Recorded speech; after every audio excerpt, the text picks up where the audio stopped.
मैं बैठ करके सुन रहा था, विपक्ष के लोगों का तमाम आरोप इस बजट पे है, लेकिन जिस बात की चर्चा विपक्ष के साथी कर रहे हैं पीडीए,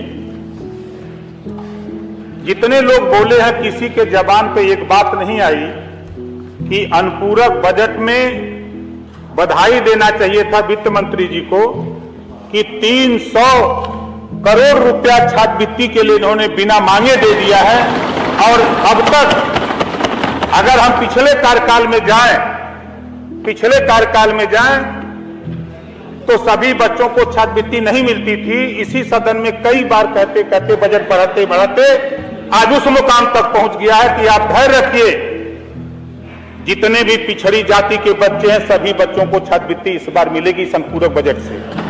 पहली बार इस लड़ाई को मैं बहुत लंबे समय से, आप लोग कभी इस पे चर्चा नहीं करते, नाम तो करते हैं पीडीए का।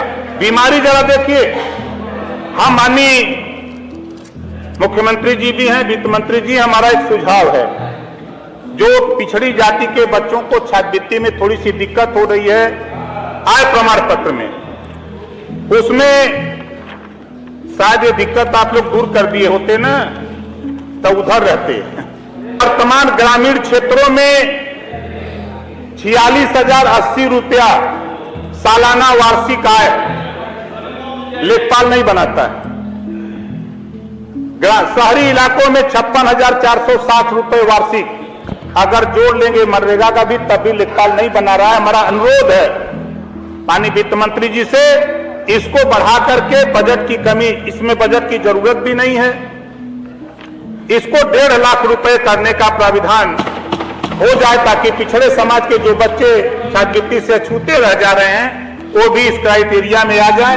जैसा कि मुझे जानकारी है कि सरकार की तरफ से प्रस्ताव भारत सरकार को भेजा गया है, विचाराधीन वहां है, उसको जल्द से जल्द इसका निस्तारण हो जाए।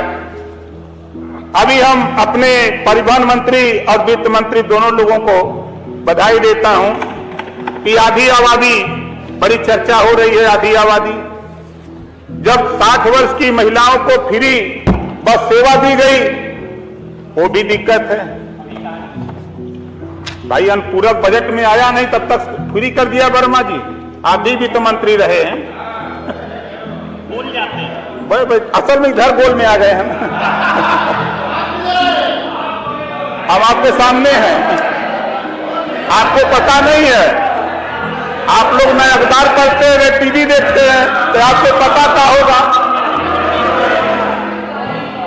शायद आप लोगों को ये पता नहीं है कि अगर हम बोलेंगे तो आपको बुरा लगेगा। हम गठबंधन करते हैं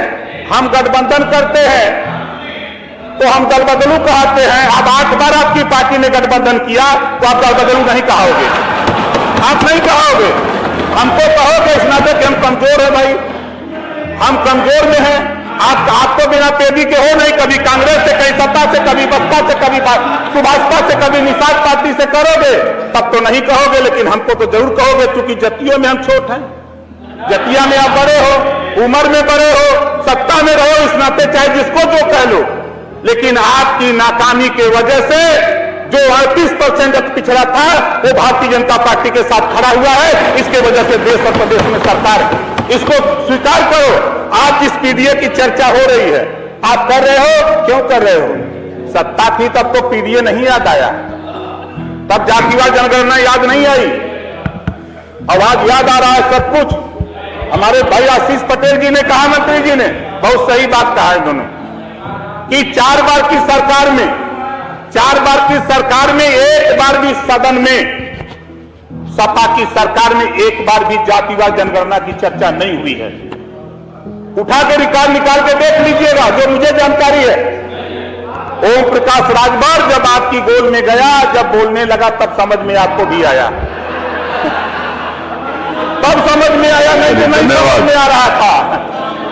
और आप हमारी बात को नहीं समझ पाए, आप हमारी बात को नहीं समझ पाए। माननीय नेता पद पर बैठे हैं, मैं वैसे नहीं भागने वाला हूं,